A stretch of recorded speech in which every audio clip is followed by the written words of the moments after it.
Welcome to the Pull Up a Chair show. I'm Dr. Krysti Wick. And I'm Dr. Jake Grinacher. And we are here to let you in on our in-depth conversations on chiropractic practice, personal development, leadership, and business excellence. If you are needing inspiration, motivation, clarity, or permission in any of these areas of your life, we're glad you're here.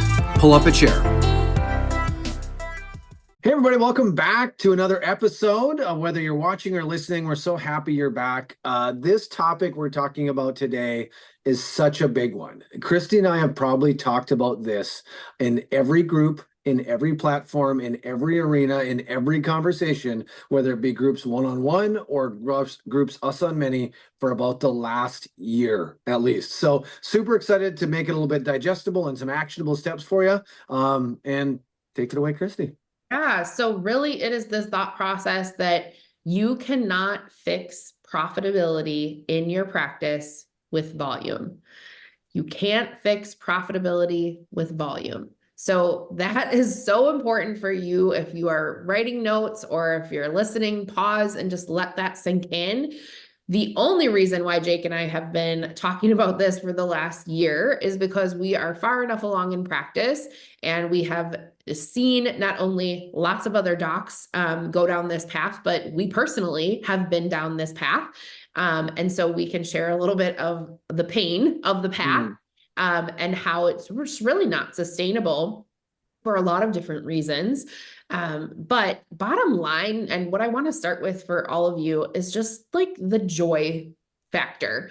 I think in chiropractic, we often, whether this is something that you learned from an outside influence or this is something that you decided to adopt, we often are, we own this thought process that more is better. And that really the only way to, own your level of impact is by scaling volume, right? As a profession, we are obsessed with a weekly volume number, which in a business realm actually makes zero sense, to be completely honest.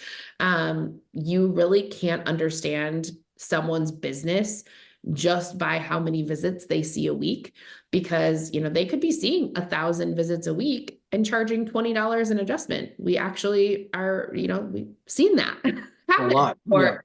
Yeah. And so we really got to, and neither of us have ever been that, right? Like we've never had our price structure that wonky.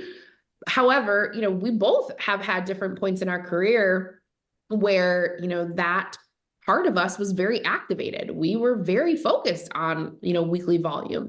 We were very focused on that being the number that we needed to scale in order to be reaching our potential or, grinding, hustling, however you want to depict it and define it, whatever is driving you. I know some people, that's just their own personal drive of just trying to be the best that they can be. And they think that the volume of people that they're impacting on a weekly basis is the only way to define that. And so we just want to challenge that thought process for you here and now, because honestly, I have never, in 17 years, I've never seen this be sustainable.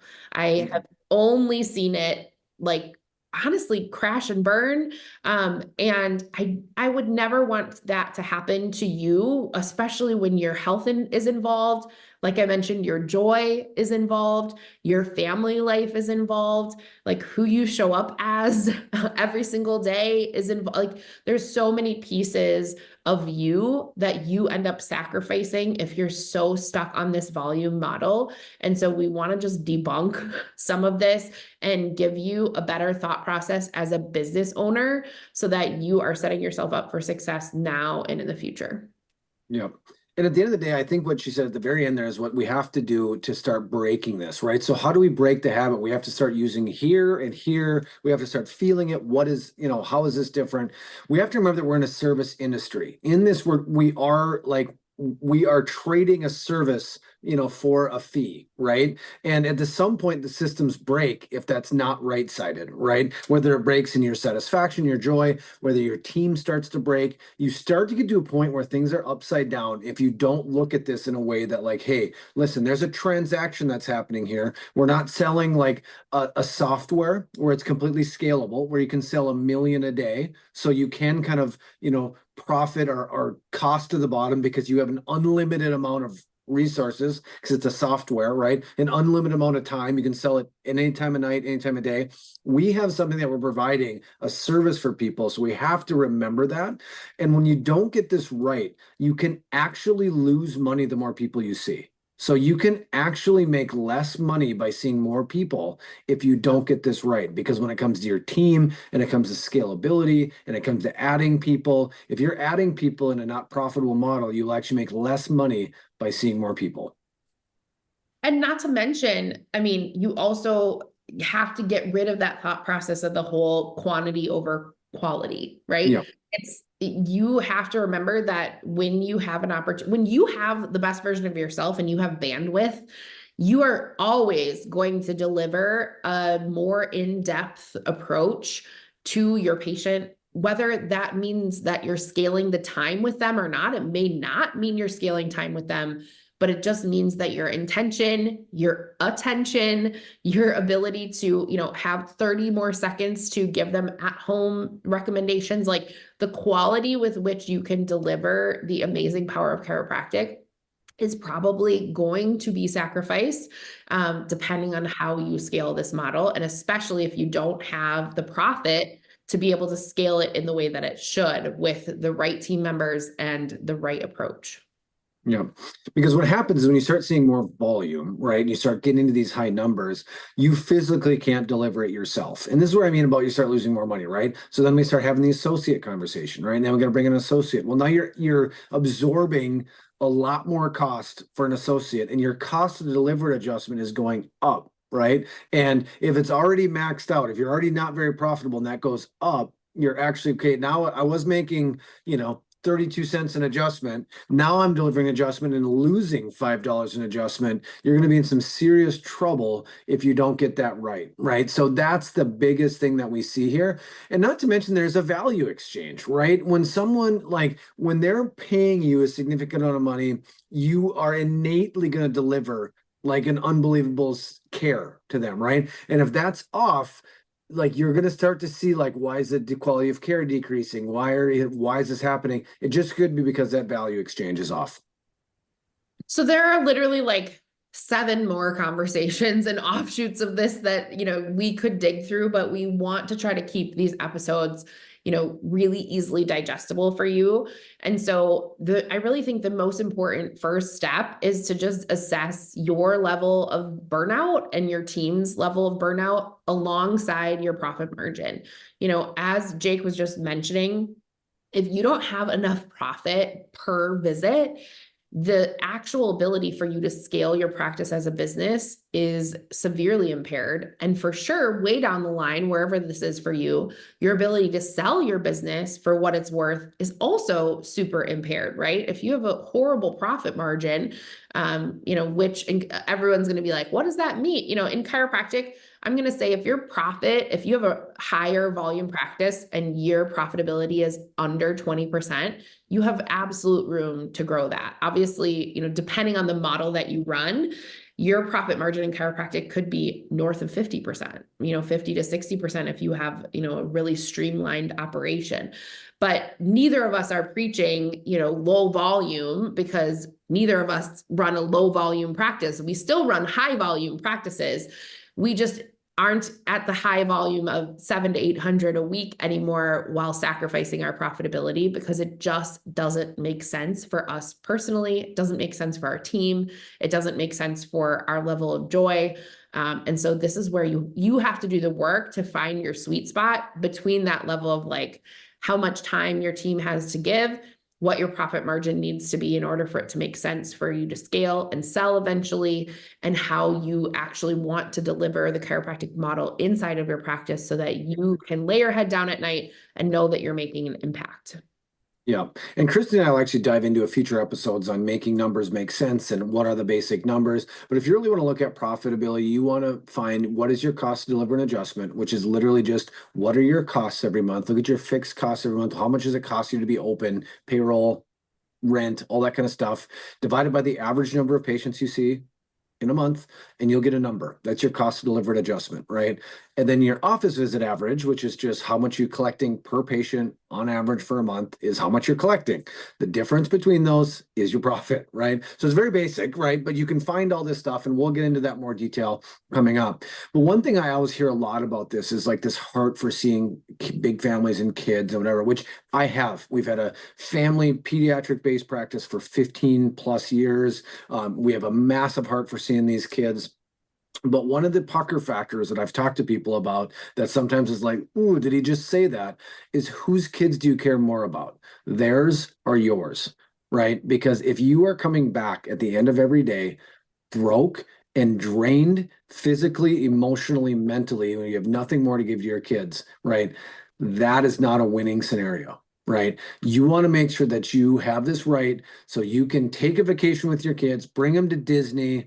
You know, if you're in Krysti's world, buy them a horse, whatever it is that you want to do, right? Because that is truly what we're talking about here, is that if you're not getting this right, your family is the one that's suffering in this. So you want to lay your head down, you want to do these things, you have to make sure these numbers are right. So at the end of the day, your family is the one that's doing it. And I love what Krysti said about the idea of that. Let's make sure you're profitable so you are kicking butt. But if you are nearing or thinking about, or even if you're years away, that idea, what does it look like to sell a practice? This will be the amount you sell it for, is your profitability. It will make way more different than the volume is your level of profitability when you are at that point of how do I sell my practice or what's next.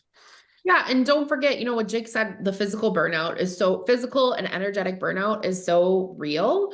But also when you're looking at that profit margin per visit, like I know so many of you have such a huge heart for what we do. I literally, if I had $1 for every time a chiropractor was like, everyone needs what we do, and there's so many people to help. And yes, the answer to that is yes, 100%. But if you continue to do that while sacrificing an actual legitimate business model, the likelihood of you being able to scale your impact for years to come is going to go down every single year. Like I have seen this in practice. Jake has seen this in practice. Like people break, chiropractors break. All of you can think of someone who has been in practice for, a decade, 20 years, 30 years, who had a career-ending injury or had something come, change their whole trajectory where they weren't able to continue to deliver chiropractic, which they love so much. And so this is one of those like just tenets, like Jake said, that we bleed about this because we want you to get it right on the front side so that you can create that long-lasting legacy on the backside. And trust me, it's no fun when you're pushed into making changes because something breaks. Like let's try to make sure that you're making these changes now. They're not always easy. If you have to increase your fees, if you have to change your whole setup of how you structure your fees in your office, that's not always an easy thing to do. It's not palatable. They're not conversations you want to have with your patients. But if you can anchor yourself in this thought process that you're doing what needs to be done now so that you can make it last long term, it's going to 100% be worth it, not only for you, not only for your team, but also for your patients. It's going to allow them to stay longer and get more value and have a better relationship with you because you're running a system that's scalable.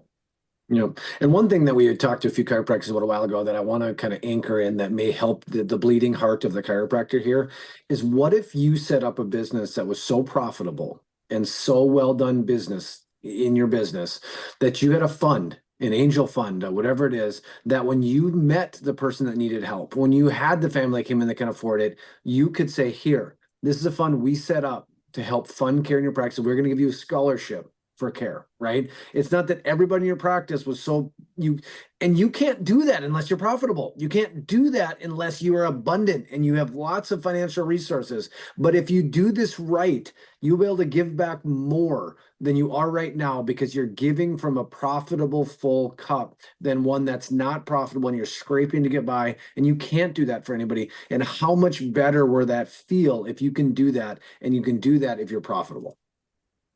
So we hope the takeaway that you heard, like, please don't just scale volume for volume's sake. please know your numbers. And please remember that you are never going to be able to fix a profit problem in your practice with volume. You are literally trying to plug a hole with something that is never going to hold. And so the more you can fix that on the front side, the better it's going to be on the back side.